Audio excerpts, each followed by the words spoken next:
ሰላም ለክሙ አበዊየ ወአይማህትየ አሃዊየ ወአሃትየ እፎ ሃለክሙ ከመ ደህና ትከውኑ ተስፋዬ ውእቱ ዮም አቀርብ ለክሙ በእንተ ሰብአ ቤት።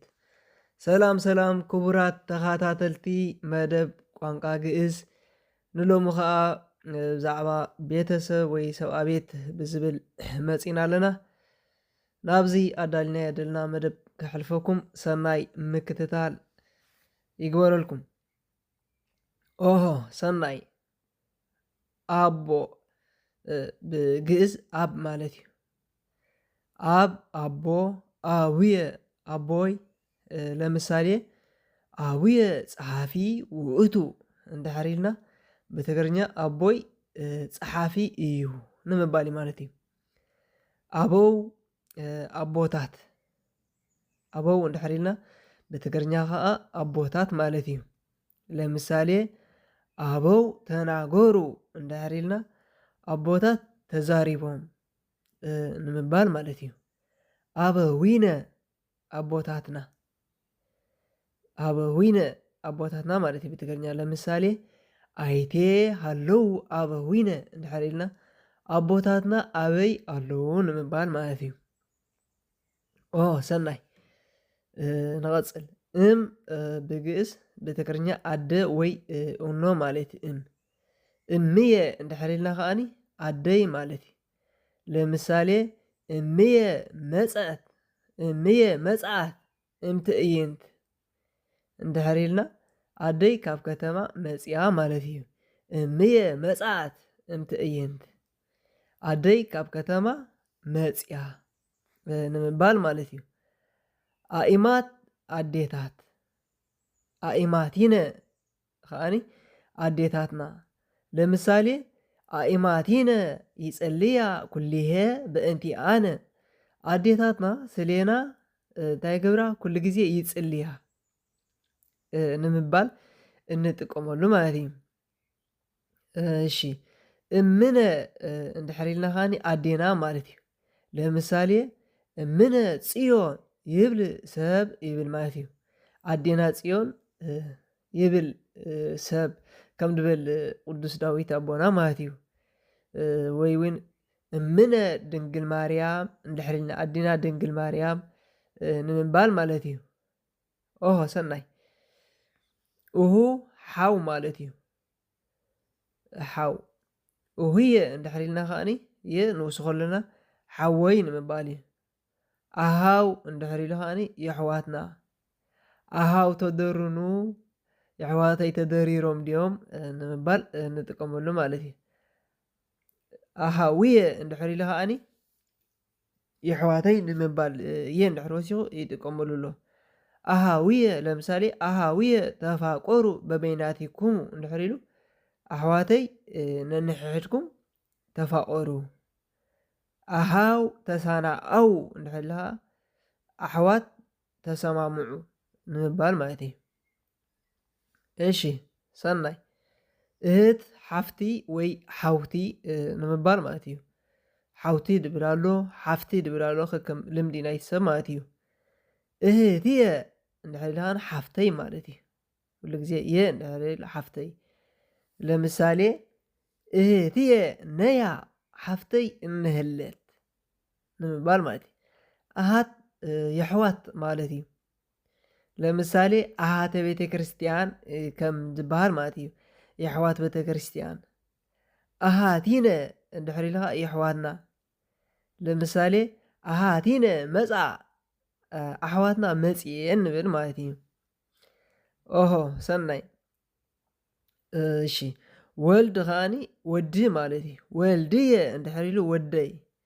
ለምሳሌ ወልድየ ሄር ውእቱ እንድሕር ኢሉ እንታይ ኮነ ኣሎ? ወደይ ሕያዋይ እዩ ንምባል እዩ። እሺ ወልደ እሁየ እንድሕር ኢሉ ከዓኒ ወደ ሓወይ ማለት እዩ። ወልደ እሁየ ወደ ሓወይ። እሁየ ሓወይ ምሽናዮ ወልደ እንድሕር ኢትላ ወደ ሓወይ ማለት እዩ። ወልደ እሁየ ለምሳሌ ወልደ እሁየ ትጉህ ውእቱ፣ ወደ ሓወይ ትጉህ እዩ ንምባል ማለት እዩ። ወልደ እህትየ እንድሕር ኢልካ ወዲ ሓፍተይ ማለት እዩ። ለምሳሌ ወልደ እህትየ መምህር ውእቱ እንድሕር ኢሉ ወዲ ሓፍተይ መምህር እዩ ንምባል ማለት እዩ። ኦሆ ሰናይ። ወለት ማለት ከዓ ጓል ማለት እዩ። ወለትየ ጓለይ። ለምሳሌ ወለትየ አቅርቢ ለነ ማእደ ጓለይ ማኣዲ ኣቅርብልና ንምባል ማለት እዩ። ኣብ ቤትና ኣብ ገዛና እንጥቀመሎ ማለት እዩ። እሺ ወለት ጓል እዩ። ወለት እንድሕር ኢሉ ጓል እዩ።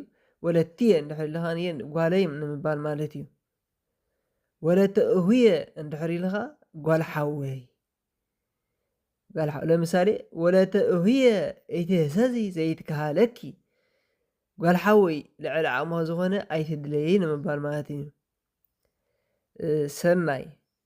ወለተ እህትየ እዚ ኸ ጓል ሓፍተይ ማለት እዩ ብትግርኛ።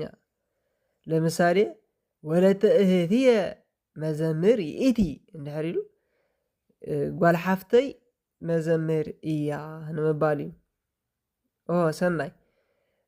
ደጭቅ ማለት ከዓ ደቂ ማለት እዩ። ደጭቅየ ደቀይ፣ ደጭቅነ ደቅና ንምባል ማለት እዩ ንጥቀመሉ። ሄው ማለት ከዓ ኣቦሓጎ፣ ሄውየ እንድሕር ኢሉ ኣቦሓጎይ ማለት እዩ። ለምሳሌ ሄውየ ያፈቅረኒ ጥቀ እንድሕር ኢልና ኣቦሓጎይ ብጣዕሚ እዩ ዝፈትወኒ። መቸም ኣቦሓጎታትና ኩላና ፈትውና እዮም። ኣቦሓጎይ ብጣዕሚ እዩ ዝፈትወኒ ንብል ማለት እዩ። ሄውየ ያፈቅረኒ ጥቀ ንብል ማለት እዩ። ጥቀ ብጣዕሚ ማለት እዩ። ሰናይ። ሄውት ማለት ከዓ ዓባየይ ማለት እዩ። ሄውትየ ዓባየይ ማለት እዩ። ለምሳሌ ሄውትየ ኩሊሄ ታብላዓኒ ማዓረ ትብል ማለት እዩ። ዓባይ ኩሉ ግዜ መዓር ተብልዓኒ እያ። ዓባይኩም መዓር ተብልዓኩም ዝነበርኩም ትዝክርዎ ኢኹም ሕጂ። ዓባይካስ ፍሉይ ተዘክሮታት ኣሎ ማለት እዩ። ሰናይ። ዱድ ማለት ከዓ ሓወቦይ ማለት እዩ። ዱድየ እንድሕር ኢሉ ከዓኒ ሓወቦይ ማለት እዩ። ዱድየ መፅኣ እንድሕር ኢሉ ሓወቦይ መፅኡ። ዱዲት ከዓኒ ኣሞይ ንምባል ማለት እዩ። ለምሳሌ ዱዲትየ ኩሊሄ ታመፅእ ህብስተ ለነ እንድሕር ኢሉ ኣሞይ ሕምባሻ ወይ ሕብስቲ ኩሉ ግዜ እንታይ ትገብር ተምፅአልና። ኣብ ኣውደ ዓመት ድዩ ኣብ ዝተፈላለየ ሕምባሻ ናይ እሞኹም ትበልዑ ነበርኩም ማለት እዩ። ወይ ናይ ሓትነኹም ንምባል እዩ። ኣዝማድ ኣዝማድ ከሎ ብትግርኛ እውን ኣዝማድ ኣዝማድ እዩ። ወሬዛ ውርዙ ጌዲሶር እዚ ከዓ መንእሰይ ንምባል ማለት እዩ። ለምሳሌ ዝንቱ ውርዙ ወልደመኑ ውእቱ እንድሕር ኢሉ እዚ መንእሰይ ወዲ መን እዩ ንምባል እዩ ንጥቀመሉ ማለት እዩ። ውርዝውት እንድሕር ኢሉ ከዓ ወዘሪት ንምባል ንጓል ማለት እዩ ንጥቀመሉ። እሺ ኣንስት ወይ ከዓ ኣኑስ ኣንስቲ ንምባል እዩ። ብእሲት ሰበይቲ። ለምሳሌ ክብርቲ ይእቲ ብእሲተ ኣዳም ሄዋን እንድሕር ኢሉ ክብርቲ ይእቲ ብእሲተ ኣዳም ሄዋን። ሄዋን ዘይተቦና ኣዳም ክብርቲ እያ ንምባል ማለት እዩ። እድ ሰብኣይ፣ እደው ሰብኡት። እግዝእት እመቤት ማለት እዩ። እግዚኣብሔር ሓላፊ ናይ ቤት ናይ ወዲ ተባዕታይ ማለት እዩ። ሓላፊ ናይ ዝኾነ ማለት እዩ። ኣመት ኣገልጋይት። ንኣብነት ኣመተ ማርያም፣ ኣመተ ሚካኤል፣ ኣመተ ክርስቶስ ከም ዝበሃል ኣገልጋሊት ማለት እዩ። ኣእማት እንድሕር ኮይኑ ብዙሓት ኣገልገልቲ ይኾን ማለት እዩ ደቂ ኣንስትዮ። ሰናይ። ገብሪ ማለት ከዓኒ ኣገልጋሊ። ለምሳሌ ገብሪ ሄር ሕያዋይ ኣገልጋሊ ከም ዝበሃል ማለት እዩ። ኣግብርት ኣገልገልቲ ንብዙሓት ክኾናሉ ማለት እዩ። ኣግብርት ኣግብርተ እግዚኣብሔር ናይ እግዚኣብሔር ኣገልገልቲ ከም ዝበሃል ማለት እዩ። እቤር ሰበይቲ ዘይብሉ ሰብኣይ ንምባል እዩ። እቤሪት እንድሕር ኢሉ ከዓኒ ሰብኣይ ዘይብላ ሰበይቲ። ዓሰባ ከዓኒ ዓሰባ ብትግርኛ እውን ዓሰባ ይበሃል እዩ።